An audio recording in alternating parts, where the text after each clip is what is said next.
Welcome back to Conflicts of Interest. This is episode 660, and today is August 20th, 2024, and I'm the host of the show, Kyle Anzalone. We don't have a ton of news on today's show, and I have an announcement before we actually get into the content today, and that is me and my wife are expecting our first child, and that is coming up in just a few weeks here. We're looking at around September 1st, and so that means there's not going to be shows for probably a week or two after my wife goes into labor, and so I don't know exactly when that will be. My plan right now is to continue to put out shows until she would go into labor, and then to take a couple weeks off after that.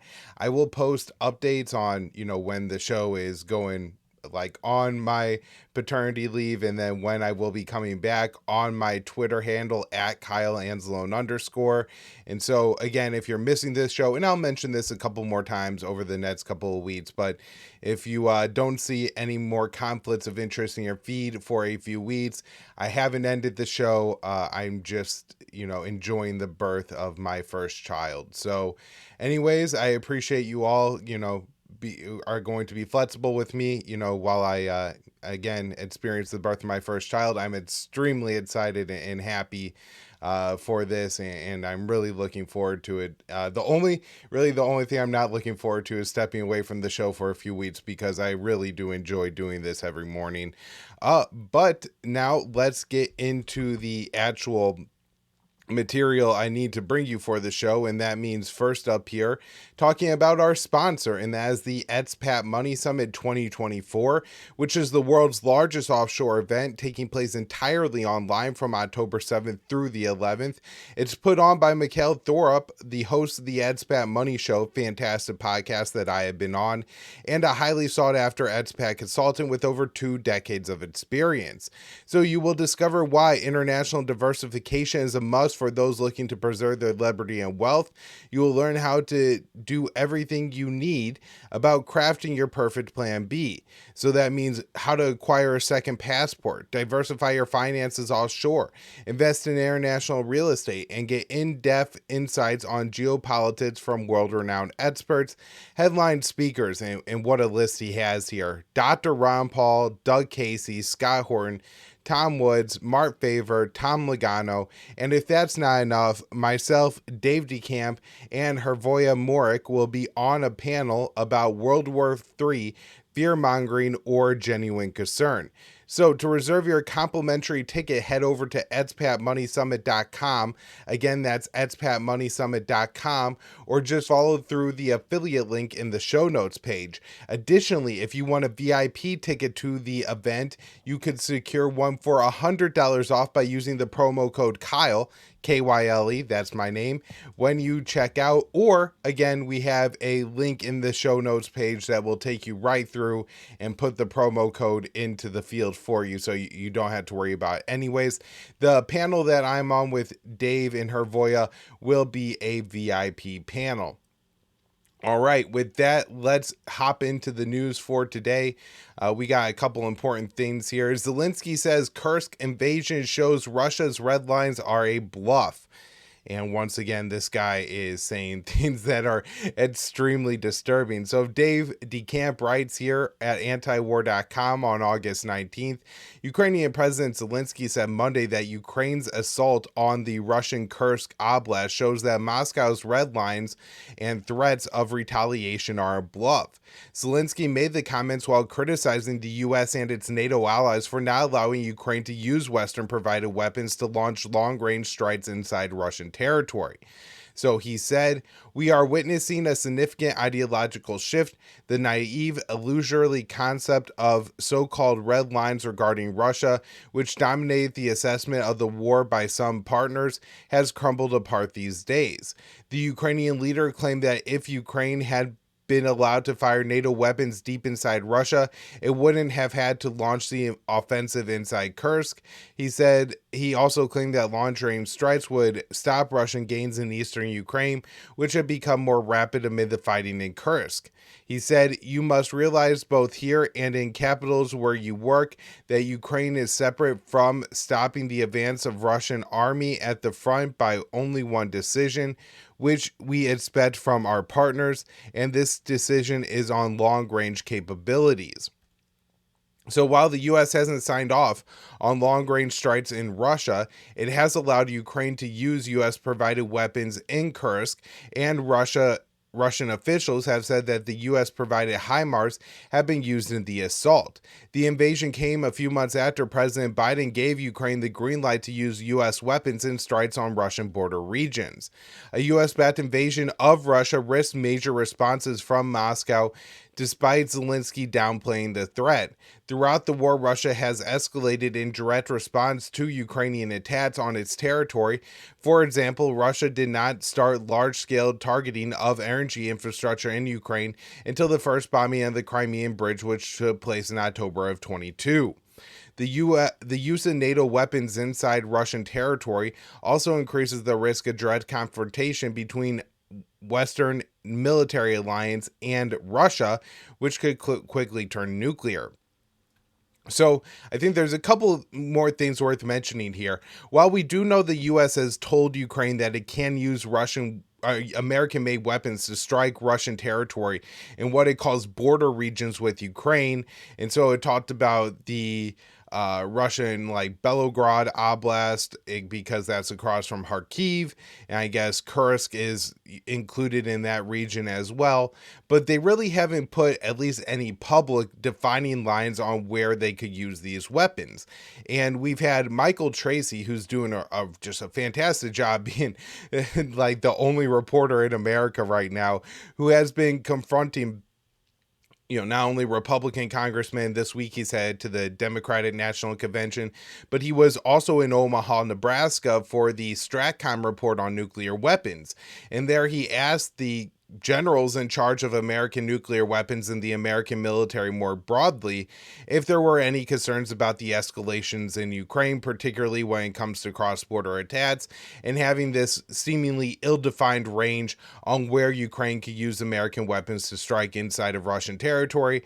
Of course, the generals weren't concerned at all, which is all the more concerning. He also asked about Biden's cognitive abilities, which I think should maybe be the biggest topic in America right now. I know there's a lot going on, but we have decided that the man who's in charge of the American nuclear arsenal, our commander-in-chief, is too senile to run for re-election.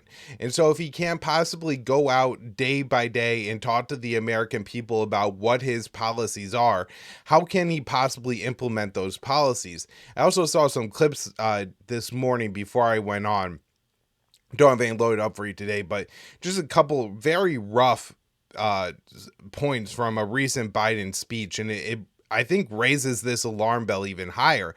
I mean, you did have American military officials at the end of the Trump administration. I think it was I forget who it was. Mark Milley, that's who it was. And he was talking about how he wouldn't let Donald Trump get America into a war with China and things like that on his way out of office. So I think this is a far bigger alarm bell, what's happening right now, the cognitive ability of the president, the fact that we're on a razor's edge when it comes to Ukraine and Russia and in the Middle East, that we have a president that's seemingly incompetent to handle the job is very, very concerning. And really no defined policy whatsoever, and no push from the media to define the policy or really to evaluate the cognitive abilities of the president and what it might mean if you don't have if you have a senile president, maybe somebody with Alzheimer's or dementia, and they start doing very reckless things when it comes to foreign policy. What would happen? These are very important questions. Of course, apparently from the reporting that we've seen, Kamala Harris was willing to invoke the 25th Amendment on Joe Biden, but rather than actually doing so, and if the president isn't cognitively capable, that's what you should do because it's a concern, that would be her job. She just used that to leverage to get Biden to drop the Democratic nomination because, as vice president, she could use the 25th Amendment on him to remove him from office, but she can't remove him from the top of the Democratic ticket either way. And so that, that's where she had leverage, so that's where she used it. But it really is an insult to the American people to do things this way. All right, next up here, Russia says talks with Ukraine are impossible after Kursk offensive. So the Russian Foreign Minister Sergei Lavrov said Monday that Russian President Vladimir Putin made clear talks with Ukraine are now impossible following the Ukrainian assault on the Russian Kursk Oblast. So Lavrov said the president said it very clearly following the attacks or even incursion on the Kursk region, any talks are impossible.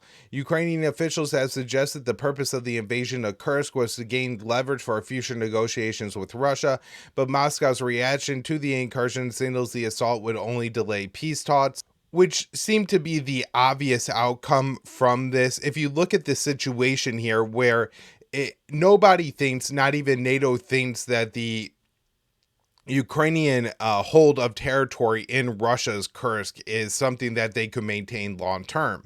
And so if Russia is going to have the military ability to take back this territory anyway, why would Moscow, Russia, negotiate away territory that it controls in Ukraine to get back this Russian territory that it knows it could take back anyways?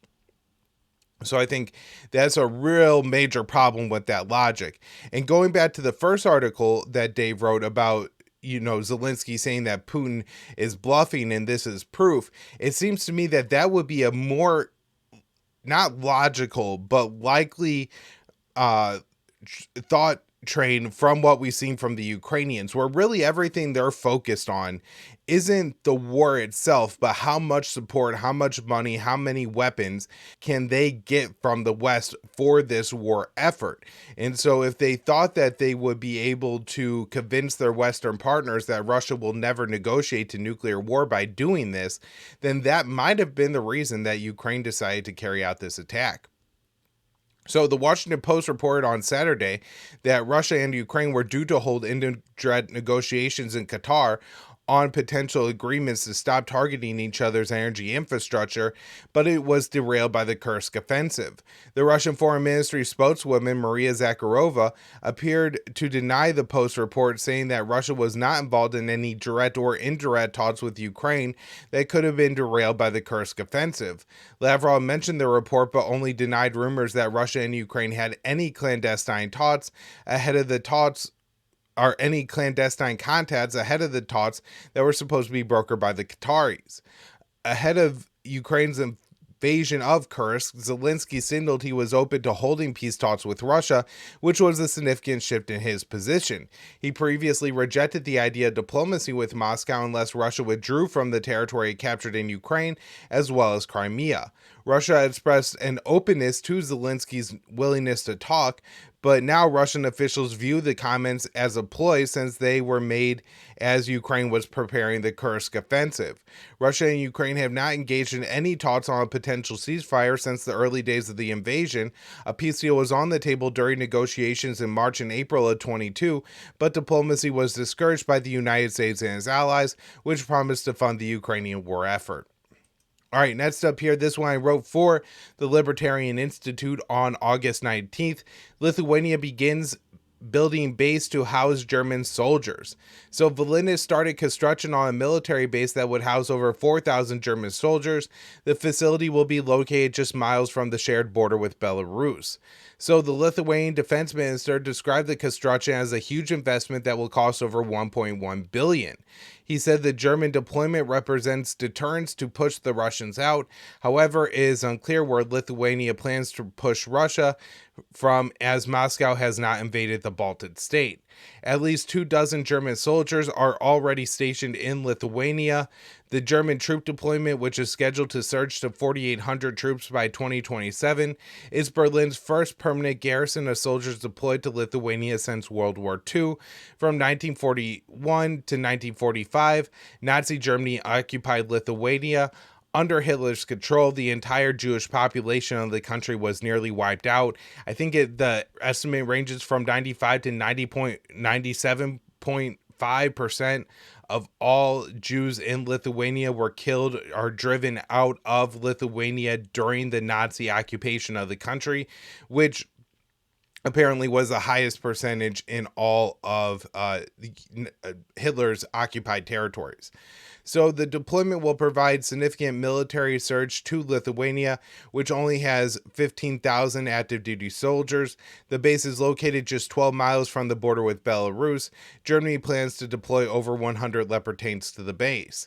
Since the end of the Cold War, Washington has facilitated the expansion of the North Atlantic Alliance up to the Russian border. Additionally, Brussels has increased military deployments to new members in Eastern Europe. The Kremlin has consistently complained that the eastward expansion of the bloc is a threat to Russian security. Russia has been invaded through its European borders multiple times. Prior to the Ukrainian invasion of Kursk, the last power which invaded Russia was Nazi Germany. And so this has been really wild to see in the mainstream media that they will occasionally say about the Kursk offensive, and with glee in their voices, right? This isn't like a dire warning that, oh my God, the world is on the brink. We should be highly concerned about what's going on here. But they say, this is the first time that Russia has been invaded since World War II. They don't mention that, well, who invaded Russia the last time they were invaded? Oh, it was the Nazis. And isn't it interesting that the Ukrainians are using Leopard tanks just like the Nazis did, but none of that gets talked about. All right, now we're headed over to the South China Sea, where things are getting tense once again. Now, remember, it was just a few weeks ago that Beijing and Manila actually signed an agreement that was supposed to reduce tensions in the region.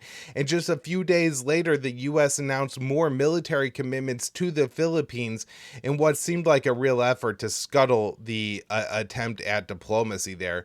So this, Dave DeCamp, antiwar.com, August 19th. Chinese and Philippines Coast Guard vessels collided in the South China Sea on Monday near the Sabrina Shoal, a disputed reef in the South China Sea. The two sides are trading blame for the incident, which happened despite diplomatic efforts between Beijing and Manila to cool tensions in the waters.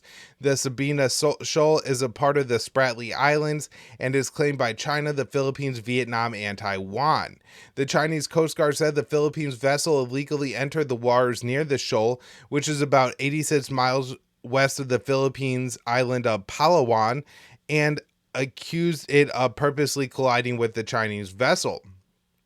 So the Philippines disputed the Chinese account, saying the Chinese vessel was conducting unlawful and aggressive maneuvers and rammed the Philippines' boat. Philippines authorities said there was a second incident where the Chinese vessel rammed another Philippines vessel near the shoal. Now, I don't know what happened this time. I will say that it does seem that typically the Chinese forces tend to be the aggressors in this, not in the sense of they're conquering territory that the Philippines should have. I don't want to weigh in necessarily there, but it often seems to me that it's the Chinese vessels that are interfering with the Philippines vessels attempting to conduct like restocking, refueling operations, things like that, and not necessarily the Philippines vessels are often ramming into the Chinese Coast Guard vessels. That's not to say that the Philippines are in the right and the Chinese are in the wrong here. I think that when you look at what we're talking about here, these are little islands and shoals in the middle of the South China Sea, and they're basically being claimed either for military, strategic, locational purposes, or to claim the fishing grounds and any hydrocarbons that are under the water there. And so this is kind of state level economic geopolitics. We're talking about who should actually control these islands and why. The Philippines are certainly closer to a lot of them than China are, but Vietnam and other countries, claim these islands as well. And so it's not very clear on exactly who should be doing what in the region. But just to say, I'm not so sure that the Philippines vessel rammed the Chinese vessel. That seems to be a little out of character for Manila. So the South China Sea has become a potential flashpoint for the war between the U.S. and China, since the U.S. promised the Philippines that the U.S.-Philippine Mutual Defense Treaty applies to attack on Philippine vessels in disputed waters. That means the U.S. has pledged to intervene if maritime dispute turns hot. The U.S. has been strengthening its military ties with the Philippines since it announced a $500 million in military aid for Manila, which is being pulled from the $95 billion foreign military aid bill Biden signed into law in April. So again, there's like $17 billion for Israel there, $61 billion for Ukraine, and then nothing for the American people, some money for Taiwan, the Philippines as well. The U.S. announced the new aid for the Philippines after Manila and Beijing agreed to ease tensions around the Second Thomas Shoal, another disputed reef that's been the site of frequent collisions. However, China and the Philippines have since disputed the details of the agreement. Beijing has said the U.S. is escalating tensions in the South China Sea by being involved in the dispute. This view is articulated in the article from China's Global Times about the latest collision. The article reads, "The Philippines' provocations on Chinese islands and reefs in the South China Sea started about a year ago. From the beginning, they were instigated by the U.S., which wants to use the Philippines as a foothold on the southern end of the first island chain to form a strategic encirclement designed to contain China," analysts said. And I do think that is the reason that the U.S. is doing what they're doing here. It's all about militarily encircling China. I don't think they're really all that concerned about Manila's fishing rights or anything like that. All right, everybody. Next up here, we're shifting over to Israel. After meeting with Blinken, Netanyahu bats US Gaza proposal that includes his demands. So this is a really wild headline and article from Dave DeCamp. After meeting with Secretary of State Antony Blinken in Jerusalem on Monday, Israeli Prime Minister Benjamin Netanyahu released a statement backing the new Gaza hostage and ceasefire proposal from the U.S., which includes the Israeli leader's demands and doesn't include a permanent truce. So a statement from Netanyahu's office said, "The Prime Minister reiterated Israel's commitment to the current American proposal on the release of our hostages, which takes into account Israel's security needs, which he strongly insists on." According to the Times of Israel, this statement was the first time Netanyahu publicly backed the U.S. proposal, even though it included his demands. Hamas rejected the proposal a day earlier due to the added conditions. Israeli officials later told Axios that Netanyahu only said he accepted the U.S. proposal because he knew Hamas wouldn't accept it. In his statement issued on Sunday, Hamas said the U.S. proposal lacked a permanent ceasefire and an Israeli withdrawal from Gaza. The group also said that the U.S. proposal would ensure Israel maintains control over the Gaza-Egypt border, known as the Philadelphia Corridor, and the Nazarene Corridor, a piece of land that separates northern Gaza from the rest of the Strip, and is a significant 1 kilometer wide chunk of land that runs between the two that Israel has built a bunch of military bases on. And so it's a pretty significant foothold in the Gaza Strip. Netanyahu began demanding these conditions during previous negotiations after Hamas agreed to the language in the ceasefire proposal unveiled by President Biden back in May. Israeli officials and the media outlets have acknowledged that by inserting the new demands, Netanyahu was trying to sabotage the chance of a deal with Hamas. So Biden rolled out a proposal, Hamas accepts it, the Israelis add conditions to Biden's proposal, and then the Americans say over and over again, we're just waiting for Hamas to accept the deal, we're just waiting for Hamas to accept the deal, when obviously it's the Israelis that need to accept the deal in order for it to get done. Hamas said it wants to implement Biden's ceasefire that was initially proposed back in May, but Netanyahu vowed he is not backing down on his new demands. Blinken called for both sides to agree to a deal, but there is no sign the U.S. is willing to use its significant leverage over Israel to force Netanyahu to make concessions. So Blinken said after his meeting with Israeli Prime Minister Isaac Herzog, he is the president, which is less powerful. The leader of Israel is the prime minister, which is Netanyahu. So Herzog said, it's time for it to get done. It's also time to make sure that no one takes any steps that could derail the process. So we're looking to make sure that there is no escalation and that there are no provocations, that there are no actions in any way that can move us away from getting this deal over the line, but for that matter, escalating the conflict to other places and to greater intensity. And so it seems to me that the US and Israel, this is all performative, and for two reasons. One part of the performance is to switch the narrative back, right? So I feel like really over the past couple of weeks in particular, maybe even the past week, when Hamas said that they were willing to accept Biden's proposal from May, I think it put a little bit of pressure on Israel, and it made it a little bit harder for the U.S. to keep doing what it was doing, which was saying that, oh, once Hamas accepts the deal, it will be in place. Well, Hamas is saying that they accept Biden's deal. And so this allows Netanyahu to accept an American proposal, and so now the Americans could go back to say, well, if Hamas accepts the deal, it will be done and the fighting will stop, but the Israelis are just, doing what they need to do until that point. And so that's an important part of the propaganda. The other important part of the propaganda is, I think they're trying to create a situation where when these talks don't pan out, and it takes some time, eventually Iran is going to issue their response to Israel for the assassination of Ismail Haniyeh, the political chief of Hamas, in Tehran when he was there to celebrate the inauguration of the new Iranian president. And so we're obviously going to see an Iranian response to that. And I think what the U.S. is doing here is setting it up to blame Israel, or to blame Iran for these talks falling through, right? If you read what Herzog said, he's like, no one could do no provocations, no escalation, nothing can happen or this deal will fall through. So if nothing happens for a couple weeks, that the Israelis continue to take this ridiculous stance that, we could restart the war anytime, and after all of our hostages are back and things like that, and that we're going to continue to control the Gaza-Egypt border, the Nazarene corridor, then I think eventually you're going to see the Iranians issue their response to Israel, and then Israel and the U.S. will say, well, a deal would have been done, but those pesky Iranians got in the way and did something. Now, there's also the issue that we could see an escalation here with Hezbollah in Lebanon, and they also owe Israel a response for the assassination, the killing of one of their top commanders, Farouk Shakar, in Beirut, also killed a couple women and children at the same time.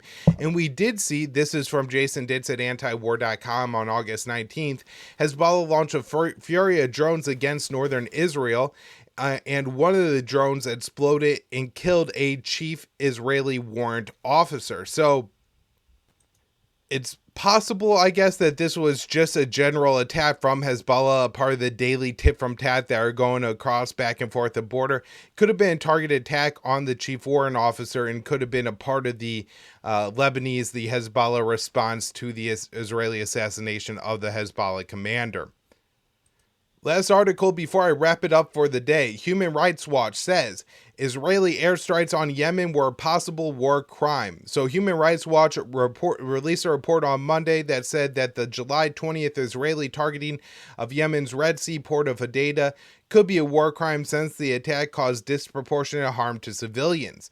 The Israeli airstrike came in response to a Houthi drone attack that killed one civilian in Tel Aviv, targeted oil storage tanks, shipping cranes, and a power plant.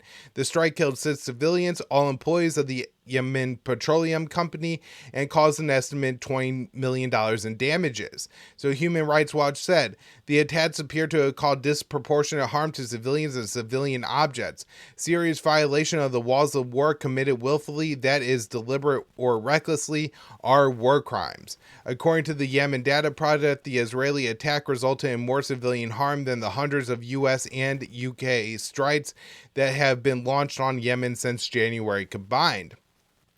The Yemen Data Project puts the death toll in the Israeli attack at 9 civilians and said 83 more were wounded. It said the U.S. and British bombing campaign had killed a total of 19 civilians and injured 55 others.